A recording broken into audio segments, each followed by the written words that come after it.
What's going on, friends? Welcome back to the channel. Today, to kick off the spooky Halloween season this year, we're starting with an unboxing of two of the classic NECA horror action figures. We have none other than the classic vampire Nosferatu. We have both the color and classic black and white versions. Now, Nosferatu is actually what is widely known as the first vampire movie, predating even 1931's Universal Dracula, which was the first actual movie adaptation of Dracula from Bram Stoker's classic novel. But back in the day, this was back in 1922, they wanted to adapt Dracula, but they couldn't secure the rights from the Bram Stoker book to the name Count Dracula. So they switched the name and basically told the same story. And the one and only Max Schreck, no, not that Max Schreck. Max Schreck in 1922 brings to life Nosferatu, a symphony of horror, as the first and most legendary vampire movie.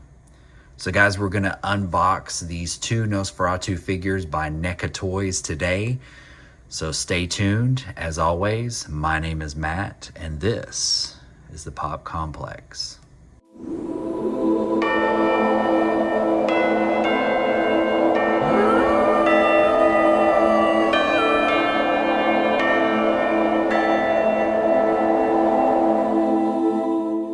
Alright guys, welcome back once again to the Pop Complex. We have both the NECA Nosferatu Ultimate action figures. We have the color version and we have the classic black and white version portraying Max Schreck as Nosferatu the vampire from 1922. So let's take a closer look at each one of these. So here on the left we have the color version, and we have kind of a odd looking painting artwork, if you will, of Nosferatu in color, because the original film was in black and white. So this must have been created to portray the color version of the character. So we have Nosferatu, a symphony of horror, ultimate action figure. Here on the top we have the same logo.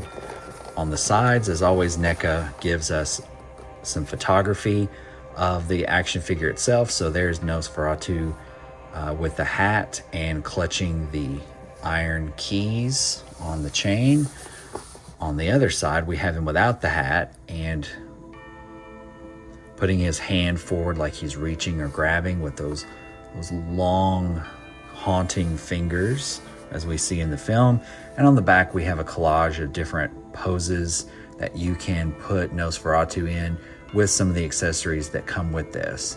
And he comes with a few different heads as well. So let's take a look here.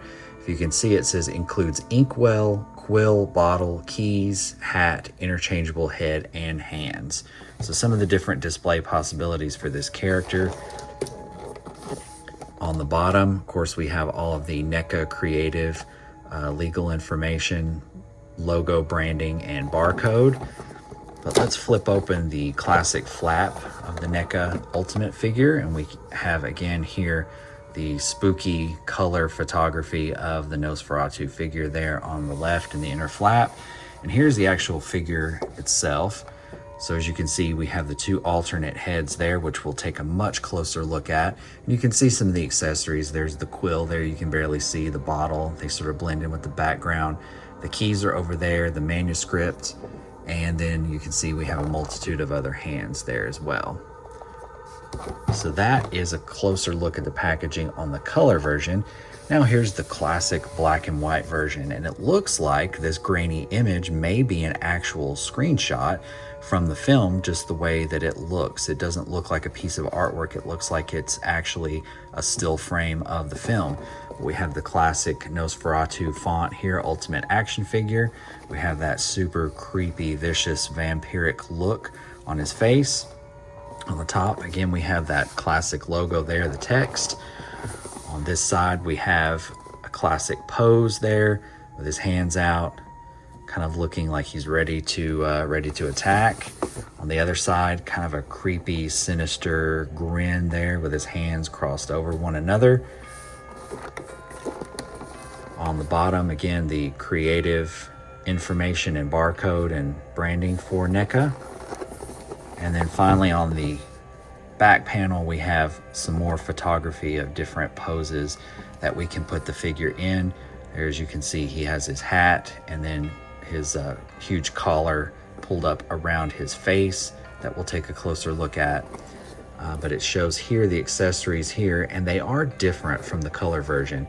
When NECA started giving us these classic golden age universal horror figures such as Dracula and Frankenstein, well, the Wolfman and the Mummy and Frankenstein, they were making the exact same figure, one version color, one version black and white. So if you were a true nerd or completist, you were still buying basically the same action figure with the color and classic black and white paint job. But NECA since then has been mixing things up and giving us actually different versions of the color and black and white figure, sort of to give more of an incentive to buy basically the same character in another figure. But we have different accessories here. We have includes hat, whip, cloak, interchangeable head and hands. Opening up to the inside flap, we have a really creepy, sinister looking photo of Nosferatu there on the inside. That looks so classic and iconic from the 1922 film. Flipping around to the actual figure, again, I did a little comparison. It looks like these are the same three head sculpts that we got with the color version as far as the sculpting, the expressions.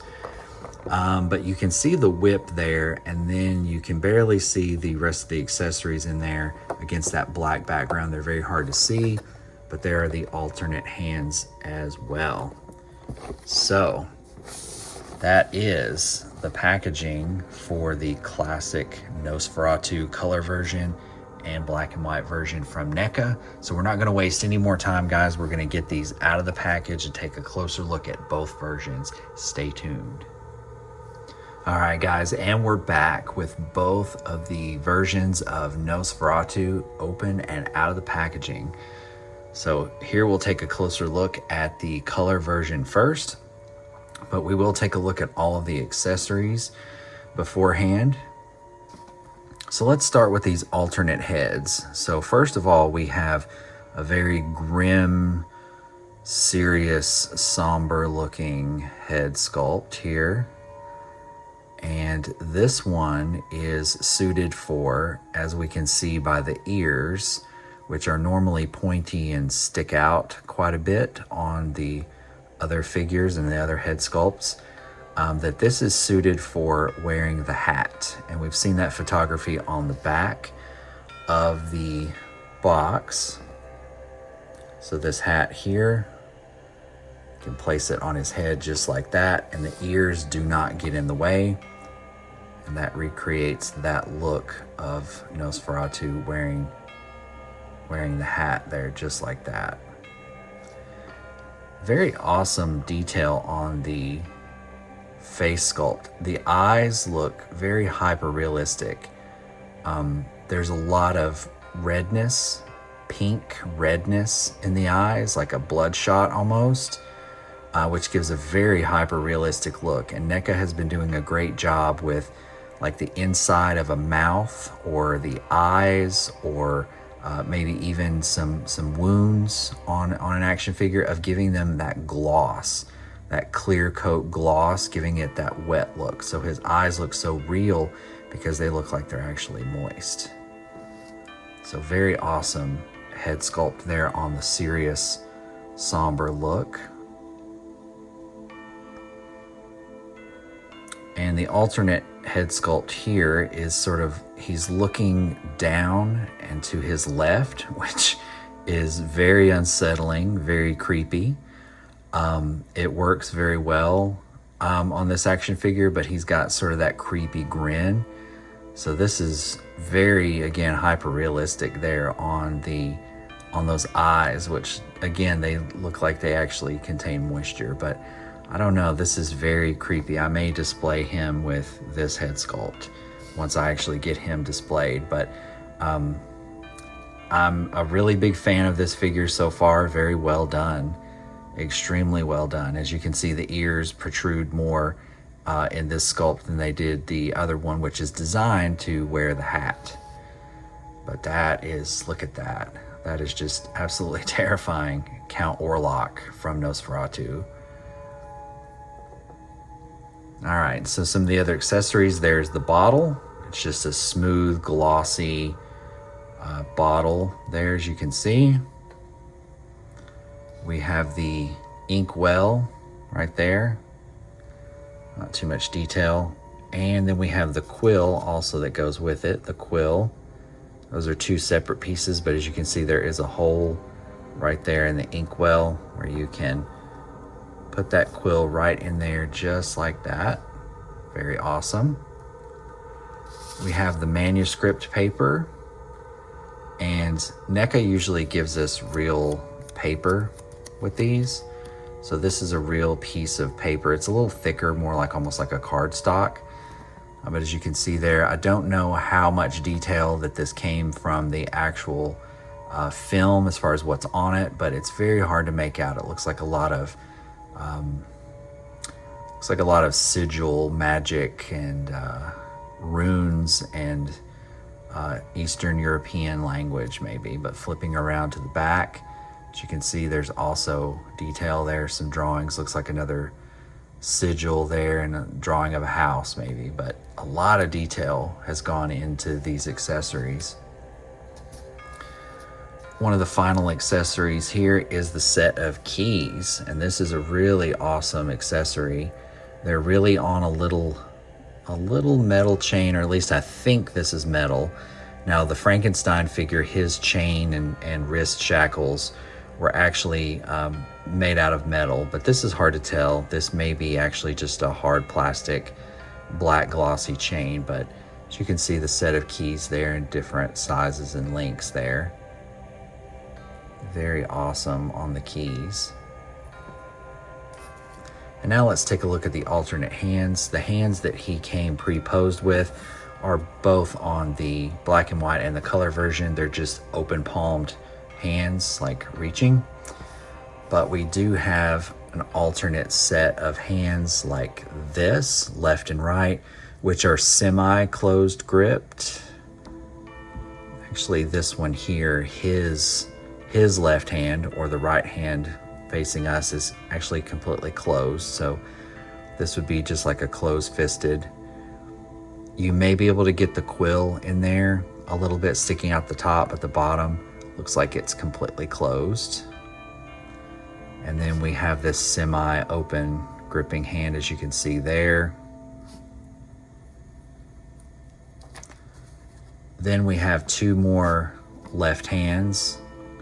We have another semi-open gripping hand. And we have one that's sort of in between the completely wide grip and the semi-closed, with those classic nails, claw-like nails on Count Orlok.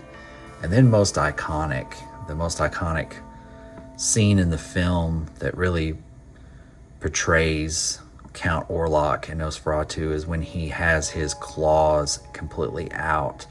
Those long bony fingers and sharp claws are outstretched completely. We do get these hands as well. So that takes care of the alternate heads and accessories for the color version. We'll take a closer look here at the head sculpt, and this is just a generic look. He is not really looking at you. He's more looking sort of kind of off into the distance a little bit. But another amazing job on those eyes with the gloss on there and the ears that stick out. Detail on the back of the coat, the creases and the crinkles in the coat. A couple of buttons there on the back and the seams. The buttons that go all the way down to keep the coat closed. And the color version, I don't know if there's any photography from 1922 maybe that existed so that we would actually know the colors of the garments and the makeup that were used? Probably not, but maybe there was a little bit of creativity used in kind of guessing and making these colors up of what they probably were in the film. But this is sort of a dark brownish green, a dull brown here. That's really playing it safe for the character, for it to still have that creepy silent era black and white look. But the makeup on the hands kind of has a grayish, like a dark gray undead kind of look, but still looks realistic for a color version. Just plain black slacks for the pants, plain black dress type shoes there.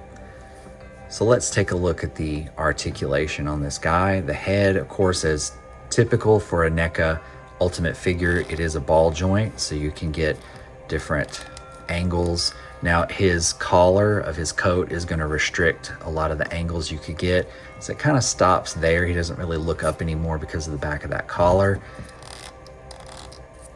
And really with the coat, you could if it wasn't there, but you're not really going to get a full 360 degree rotation with the figure as is, like that. But it's a classic ball joint. We can switch out those heads if we desire. The shoulder, classic NECA shoulder joint. We can go out a full 90 degrees. Again, the shoulder sculpting over the coat kind of prevents that from going up any higher. But it is a classic NECA shoulder swivel. So you can get basically any angle forward and back or out, or a combination of those. It's a little stiff. We have the elbow joint. As you can see here, that's about as far as it goes there. It will stop right at the sculpting of the coat. Same with the other arm. There may be a little bit of there's an ab crunch under the coat, but you're not really going to be able to take any full advantage of that because the coat is going to prevent that movement. But you can get a little bit of a standing up straight, or a little bit more of a hunched over, just a tiny bit. The legs, of course, the possibilities are not really there because of this coat. So that's about as far out as we can get on the legs. We have the thigh or the hip swivel to get those outward angles if we so desire. But we also have the swivel at the knee, as we've seen with a lot of other NECA figures, and it looks like a single jointed knee there, so we can get a little bit more than a 90 degree back. And we have an ankle rocker. We've seen this type of sculpting where the pants come down over the shoes and other NECA characters, so it doesn't really afford a lot of movement forward and back for the ankle, but we do get quite a bit of range to the left and to the right for that swivel to help him stand up.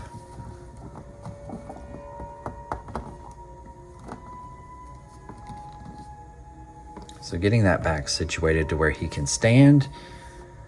Then we'll take a look at the black and white version. And I did want to point out the backgrounds that did come inside these figures. So it's just a plain dungeon looking wrought iron gate, color and black and white version as well, which is pretty cool.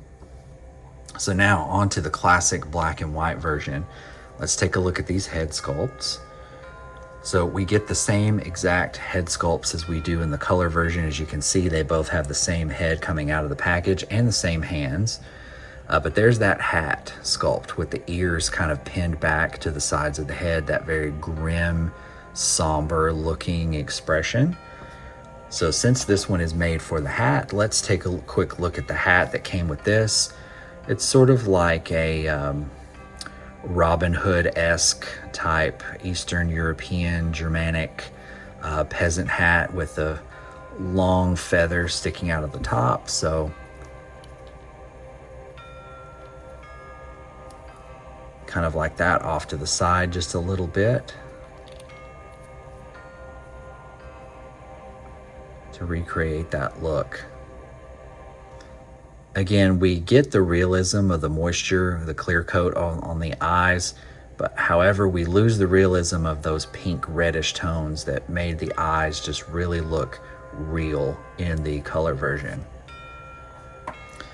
The other head sculpt is that creepy look where he's looking down and to the left. Very unsettling.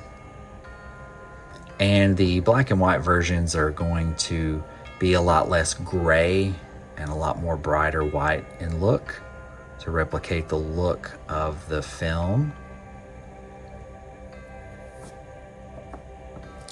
We get the same hands as we did with the color version.